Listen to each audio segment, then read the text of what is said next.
I never thought I'd be standing there feeling her hand brush against mine and realizing this was happening. The rules were clear, but I couldn't stop myself. Everything crossed the line in an instant, and there was no turning back. I had always prided myself on being efficient, organized, and completely professional. As my boss's secretary, I knew the importance of keeping everything running smoothly in the office, from managing his calendar to filing endless stacks of reports. Most days, it was routine, a steady hum of emails, ringing phones, and the occasional client visit. But everything changed the moment she walked into the office. My boss's wife, Miranda, had a presence that was impossible to ignore. She moved with effortless grace, her tailored dresses hugging curves that seemed almost sculpted, and her hair falling in soft waves over her shoulders. It wasn't just her looks, it was the confidence she radiated, the kind that made people instinctively sit straighter or stumble over words. That morning, she appeared at the office unexpectedly, claiming she needed to drop off some documents for an upcoming charity event. I greeted her politely, but even as I handed over the papers, I couldn't help but notice the way her eyes lingered on mine. Not the polite, fleeting glance one might give a stranger, but a slow, measured look that made my chest tighten. She smiled, a small, knowing curl of her lips, and I felt a shiver that had nothing to do with the morning chill. "Thanks for helping me out, Julia," she said, her voice soft but deliberate. "You always seem so capable." I forced a professional smile, hiding the heat creeping up my neck. "It's my job, Mrs. Halston. Happy to help." She leaned slightly over the desk to reach for her purse, and for a moment, our hands brushed. Just a fleeting touch, barely noticeable, but it sent a jolt straight through me. I pulled my hand back quickly, hoping I hadn't betrayed anything more than polite awareness. Miranda, however, didn't flinch. Instead, she smiled that same inscrutable smile as though she had expected it, even wanted it. The next few days were a series of similar encounters, subtle and tantalizing. She would stop by the office, often under the guise of errands or social events, and each time she seemed to find reasons to linger. A document she needed help with, a question about the schedule, a casual comment about the weather, but there was always something beneath the surface, a current of tension I couldn't ignore. One afternoon, I was filing reports in the corner of the office when she appeared behind me. I didn't hear her approach, and I froze as she lightly touched my shoulder. "You're too serious sometimes, Julia," she murmured, her voice brushing against my ear. "You should smile more." I swallowed, unable to speak, my fingers trembling slightly as I tried to focus on the papers. Her hand lingered for a moment before pulling back, but the warmth remained, spreading through my body in a way that made my cheeks burn. Over the next week, our encounters became more deliberate. She would find reasons to brush past me in the hall, linger near my desk while talking to my boss on the phone, or hand me a coffee with a subtle, lingering touch of her fingers. I began to notice small details I had never paid attention to before, the faint scent of her perfume, the soft way her eyes crinkled when she smiled, the way she leaned just slightly closer than necessary. Each interaction left me both flustered and intrigued. At first, I told myself I was imagining things. I was, after all, the young secretary, and she was married, elegant, untouchable. Yet, every time our eyes met, there was a spark, a silent acknowledgement that perhaps we were both aware of something forbidden simmering beneath the surface. One evening, after a particularly long day of reports and scheduling, she stopped by my desk once again. This time she didn't bring any documents or excuses, she simply stood there, watching me, her expression unreadable. "Julia," she said softly, almost a whisper. "Sometimes I wonder what it would be like if roles didn't matter so much." I felt my breath catch the words, striking me like a bolt of lightning. My mind raced, torn between shock and an inexplicable thrill. I opened my mouth to respond, but nothing came out. She smiled, leaning just close enough for me to feel her presence fully, and then, as if teasing me deliberately, she straightened and left, leaving me staring after her, my heart hammering. That night, I replayed the encounter over and over in my mind. Every touch, every look, every lingering word sent waves of tension through me. I couldn't deny it. I was drawn to her in a way I shouldn't be, and yet I couldn't stop thinking about her, about the danger, about what might happen if we crossed that invisible line. As I filed the last of the day's reports, I caught myself glancing toward the empty hallway, half expecting her to appear again. My pulse raced at the thought, and a quiet voice in the back of my mind warned me that this was only the beginning. I had no idea but just how far this forbidden attraction could go, or how much I would want it to. I never thought this would be just the beginning of something that could unravel everything I thought I knew.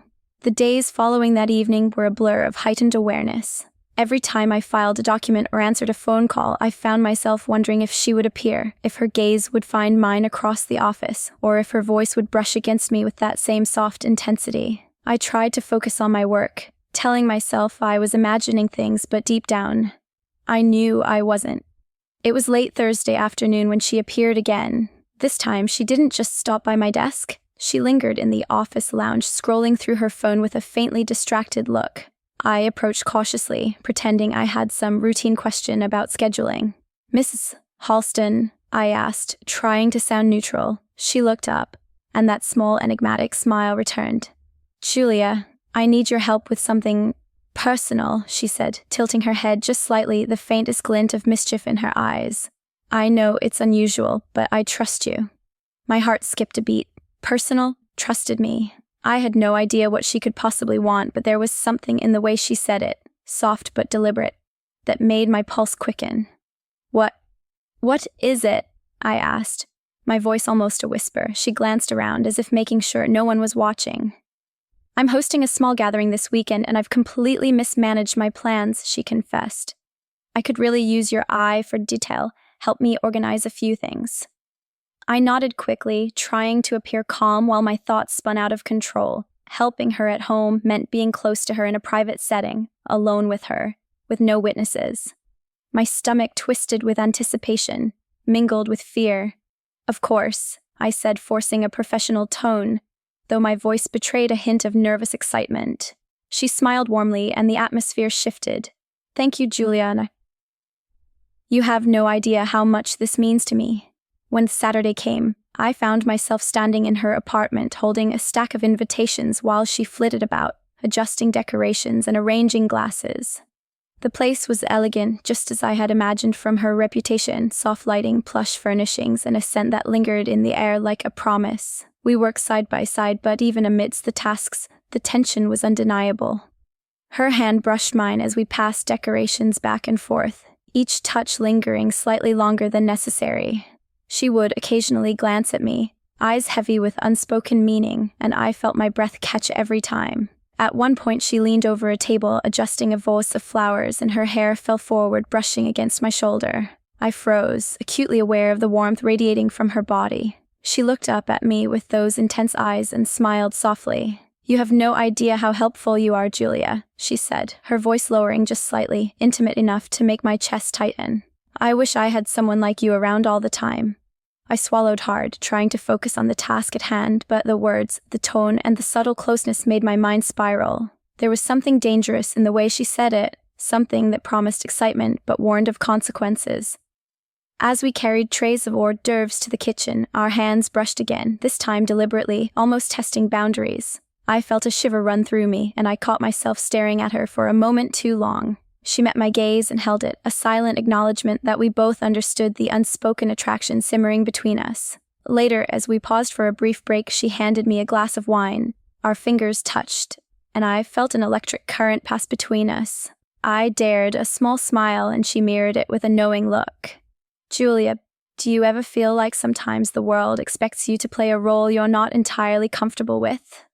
she asked softly, her eyes searching mine. I blinked, slightly taken aback by the sudden intimacy of the question. I suppose so," I admitted cautiously. "Sometimes it's hard to balance everything, the work, the expectations." Her hand brushed against mine again, a simple, lingering gesture that sent my thoughts spinning. "Exactly," she murmured. "And sometimes it's nice to have someone understand, someone who sees the real you." I felt my pulse quicken, my thoughts racing. She was right. There was an unspoken connection between us, a spark that neither of us could deny. And the thought that she was reaching out, confiding in me, made the idea of crossing boundaries feel both terrifying and exhilarating. As the evening wore on, our tasks completed and the apartment perfectly arranged, she stepped closer, her presence overwhelming. "I don't know why I feel this way, Julia," she whispered, almost shyly. "But I'm glad you're here. I feel something I haven't felt in a long time." I felt my knees go slightly weak, a mix of fear, desire, and curiosity overwhelming me. I knew that being here, alone with her, was dangerous, Forbidden?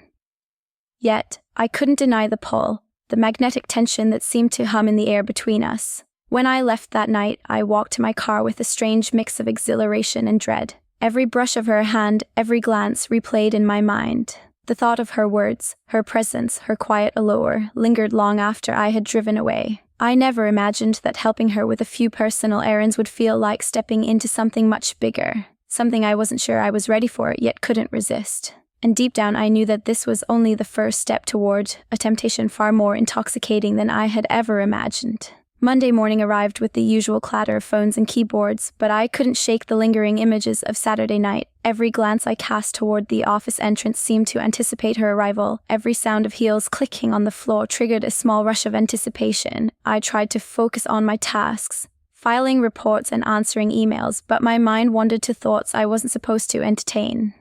It wasn't long before she appeared again, strolling into the office with that effortless grace that made heads turn. This time, she wore a fitted blouse and pencil skirt, a delicate necklace glinting in the fluorescent office light. Her eyes found mine immediately, and the way she smiled sent an undeniable shiver down my spine. "Good morning, Julia," she said, her voice smooth, confident, yet soft enough to make my heart flutter. "Do you have a moment to help me with something delicate?" I felt my pulse quicken. "Of course," I said, striving to keep my voice steady. She led me to a quiet corner of the office, near the windows, where the sunlight streamed in, casting warm shadows across the polished floor. I noticed how close she stood to me, the faint scent of her perfume enveloping me in a dizzying mix of warmth and temptation. "I've been thinking about our last meeting," she said, her tone casual but layered with meaning. "You have such a way of understanding things, even the little details most people miss." I smiled nervously, feeling a flush creep up my neck. "Pay attention," I said, trying to sound professional, though my heart raced faster than I could control. Her hand brushed mine lightly as she pointed to a document on the desk. The touch was brief, yet it lingered in my mind, sending a surge of heat through me. I caught her gaze and noticed a playful glint, as if she knew exactly the effect she had on me. "You're very good at this," she murmured, leaning slightly closer, the warmth of her body nearly brushing against mine. "I could use someone like you more often." My breath hitched. The words, the proximity, the subtle weight of her presence, it all felt dangerously intimate. I knew it was wrong, yet every instinct in me responded to her. The afternoon dragged on with small, deliberate encounters. She would pass by my desk, lightly touching my shoulder, or hand me a file with fingers grazing mine in the most fleeting but charged way. Each brush left me both exhilarated and terrified, aware of the forbidden nature of our growing closeness. During a quiet moment, she appeared behind me while I was sorting a pile of invoices. "You work too hard," she whispered, her breath warm against the nape of my neck. I froze, unsure where to look, and felt her hand glide briefly along my arm, just above the elbow. "Mrs. Halston," I began, but she shushed me gently with a soft, knowing smile. "Shh, just enjoy the moment," she murmured. Then she straightened and walked away, leaving me trembling with a mix of desire and fear. My hand shook slightly as I tried to finish my work, my mind replaying the touch over and over. By midweek, it was clear that our interactions had taken on a rhythm that neither of us could deny. She would find reasons to be near me, leaning in just slightly when we talked, letting her fingers brush mine, letting her gaze linger in ways that left my heart pounding. Every subtle gesture was a test, a tease, a challenge, and I found myself powerless to resist. One evening, when the office was mostly empty, she appeared near my desk again. "Julia," she said softly, her voice cutting through the quiet hum of the office. "Could you stay a moment after everyone leaves? There's something I want to show you. Something personal." My stomach twisted. Alone with her, in the office after hours? The thought sent a shiver through me, a dangerous thrill I wasn't ready to admit aloud. Yet there was an undeniable pull in her eyes, an invitation I could not ignore. I managed, my voice barely steady. She smiled, a small secretive smile, and leaned closer, her perfume enveloping me. "Thank you, Julia. You won't regret it." When everyone else had left, she guided me to a small lounge area dimly lit and warm. "I wanted to show you something. A side of me no one else sees," she said, sitting gracefully on the couch. I sat across from her, acutely aware of the space between us, yet the tension made it feel electric, almost magnetic. She reached out, lightly touching my hand. The contact was brief, but the electricity it sparked was undeniable. I swallowed, trying to steady my racing heart, but the warmth of her hand lingered, and I found myself leaning closer without realizing it. "I'm not used to feeling this way," she admitted, her voice soft, almost vulnerable. "I shouldn't, but I can't stop thinking about you." The words hit me like a shockwave. Forbidden desire, intense and intoxicating, wrapped around us in that small, quiet space. I knew the risk, the danger, the impossibility of it all. But in that moment, it didn't matter. I never imagined that simple touches and lingering glances could lead to something so consuming. And yet, the moment had come where there was no turning back from the temptation simmering between us. I never thought I would find myself standing in her apartment again, the soft glow of the evening city lights spilling through the large windows, casting warm shadows across the polished wooden floor. My hands fidgeted nervously as I set down the briefcase I had brought, and I couldn't stop my pulse from racing. The office alone had been charged with tension, but here in her home, private and intimate, the air itself seemed to hum with possibility. Miranda appeared from the kitchen, wearing a loose silk robe that slipped just enough to reveal a hint of the curve of her shoulder. My breath caught. She moved toward me with her usual effortless grace, yet there was something different in her eyes tonight, a quiet, deliberate intensity that made my chest tighten. "Julia," she whispered, almost shyly, though the tone carried more weight than any word could. "I'm glad you're here." I nodded, my voice caught somewhere in my throat. Every instinct screamed at me to step back, to maintain professional distance, but my body betrayed me. My feet moved forward almost involuntarily as she closed the space between us. She reached out, lightly brushing my hair away from my face. The touch was fleeting, but the warmth lingered, sending shivers down my spine. "You don't know how long I've wanted this," she admitted softly, her voice barely above a whisper. My heart thudded violently at the words. We stood there for a long moment, simply looking at each other, and I realized that everything I had tried to suppress, the curiosity, the attraction, the forbidden desire, was now impossible to ignore. She leaned closer, and I felt her breath on my cheek. My hands rose almost of their own volition, trembling slightly as they rested on her arms. The warmth of her skin against mine was intoxicating, electric. Her lips hovered near mine, and I felt a dizzying rush of anticipation. "Are you sure?" she asked softly, as if reading my thoughts. The question wasn't about hesitation. It was a pause, a breath, a moment to savor the thrill of the forbidden. I nodded, my voice barely audible. "Yes, I think I am." Then she closed the distance, pressing her lips to mine with a soft insistence. The kiss was slow at first, exploratory, testing boundaries, each brush of her lips sending waves of heat through me. My hands instinctively moved, sliding along her sides, tracing the curves I had admired from afar. Every touch, every sigh, every heartbeat felt heightened, magnified by the knowledge that we were crossing a line that could never be uncrossed. She pulled back slightly, her forehead resting against mine. "You feel that too, don't you?" she whispered. I could only nod, my breath shaky, my mind swimming with a combination of guilt, fear, and an undeniable craving. Then she guided me toward the couch, the soft fabric inviting, warm, almost dangerously intimate. We sank onto it together, her hand in mine, our bodies close but not yet fully intertwined. She traced circles along the back of my hand, and I felt the tension unravel slightly, replaced with a delicious anticipation. Her lips found mine again, deeper this time, more urgent, as if she had been holding back for far too long. I responded instinctively, wrapping my arms around her waist, pulling her closer. The world outside the apartment seemed to vanish. The city lights, the distant sounds, the ticking of the clock, all irrelevant. There was only her, the warmth of her body, the softness of her lips, and the thrill of the forbidden. She shifted slightly, letting her robe fall a little more, and I felt the heat of her skin directly against mine. My hands explored carefully, memorizing curves I had only imagined before. Every breath we shared was heavy, loaded with desire, yet tempered by the awareness of how taboo this was. Time became a fluid thing. I couldn't tell how long we sat there, lost in the haze of sensation and emotion. Every kiss, every touch, every whispered word was deliberate, a negotiation between desire and restraint.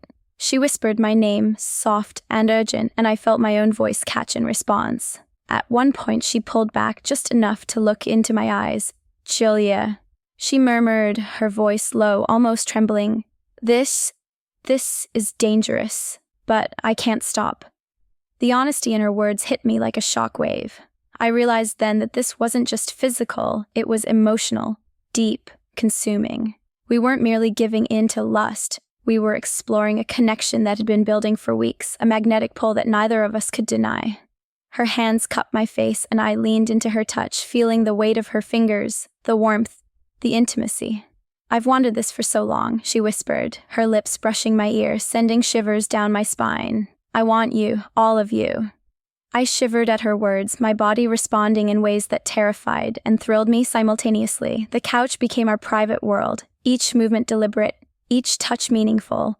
We explored each other with a mixture of urgency and tenderness, as if trying to commit every detail to memory. The warmth of her skin, the softness of her lips, the way her breath hitched under my touch. Hours passed, or maybe only minutes, it was impossible to tell. Every sensation was heightened, every sigh, every glance, every brush of skin against skin amplified by the sheer forbidden nature of what we were doing.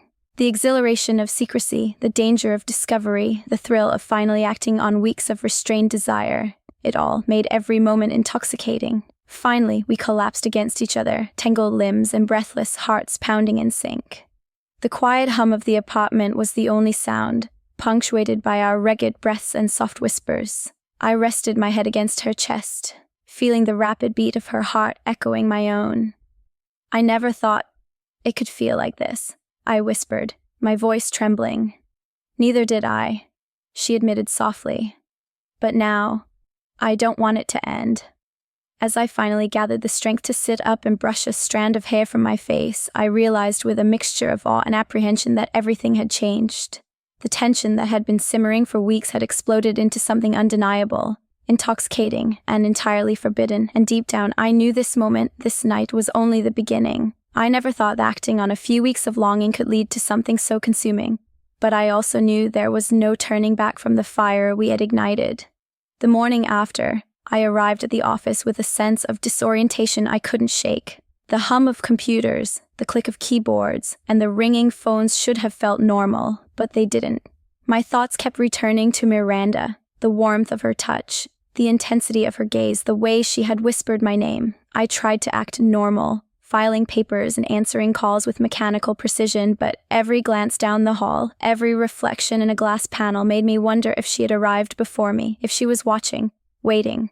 The knowledge that we had crossed that line, that the forbidden moment had actually happened, made everything feel different. When she finally appeared at her usual hour, I felt a jolt I couldn't disguise. She looked at me, her eyes locking with mine in that same slow, deliberate way, and I realized that nothing between us had changed. If anything, it had intensified. There was a quiet electricity in the air, and I could feel her reading me as much as I was reading her. "Good morning, Julia," she said softly, smiling just enough to make my stomach twist. "I hope you slept well." I forced a small professional smile, though my pulse betrayed me. "Yes. Thank you." My words sounded flat even to my own ears. By mid-afternoon, the office had emptied enough for me to feel the tension more acutely. I caught her watching me from across the room, her fingers idly brushing the edge of a report as though it were a pretext to linger near me. I realized that our secret encounter had shifted everything between us. The playful glances, the teasing touches, they were no longer tentative. We were aware of each other's desire, and neither of us could ignore it. During a quiet moment, she approached my desk, leaning slightly over my shoulder as she examined a schedule. Her hair brushed against my arm, and I felt the familiar shiver run through me. "You're very good at this," she murmured softly, her voice low, intimate. "I don't know what I'd do without you." I glanced up at her, aware of how close she was. My heart raced, and I struggled to keep my voice even. I just try to help," I said, though every word seemed inadequate. She smiled, a mixture of warmth and mischief, and then moved back slightly, as if granting me a reprieve. The tension between us, however, was unrelenting. It hung in the air, a delicate thread we both knew could snap at any moment. The rest of the day passed in a blur. I noticed every detail. The way she shifted in her chair, the way her fingers lingered on her pen, the small, almost imperceptible glances she threw my way. Even mundane office interactions became charged with subtext, and I realized that what had happened in her apartment was no longer isolated. It had changed the dynamic permanently. When I finally left the office, I walked to my car with a mixture of exhilaration and apprehension. The thrill of the night before lingered, but so did a creeping worry about what this meant for both of us. We were treading dangerous waters, and the consequences of discovery loomed like a shadow. I couldn't deny, though, that part of me craved it. The danger, the secrecy, the forbidden nature of our connection, it was intoxicating. I knew that every encounter would be fraught with tension and uncertainty, yet I also knew I wanted more, despite the risks. As I drove home, my mind replayed fragments of our time together. Her whispered words, the feel of her skin, the intimacy we had shared. And despite my attempts to rationalize it, I realized that this was only the beginning. Every glance, every touch, every secret smile would now carry the weight of that moment. I knew we would have to navigate this carefully, balancing desire and discretion, craving and restraint. But deep down, I understood that nothing would ever be the same between us again. The line had been crossed, the connection forged, and the pull between us was undeniable. And as much as I tried to focus on the mundane tasks of life, emails, schedules, reports, my thoughts kept drifting back to her, to the forbidden fire we had ignited, and to the unspoken question that hovered between us. When would we risk it again? I never imagined that a single night could change everything, but I already knew that neither of us would be able to ignore what had begun. I still remember the way it felt, the thrill and the guilt tangled together. Crossing that line changed everything, yet I can't stop thinking about her. Was it a mistake? Or something we were meant to risk? I don't know what we are now, but I can't stop wondering. What would you do if you were in my place?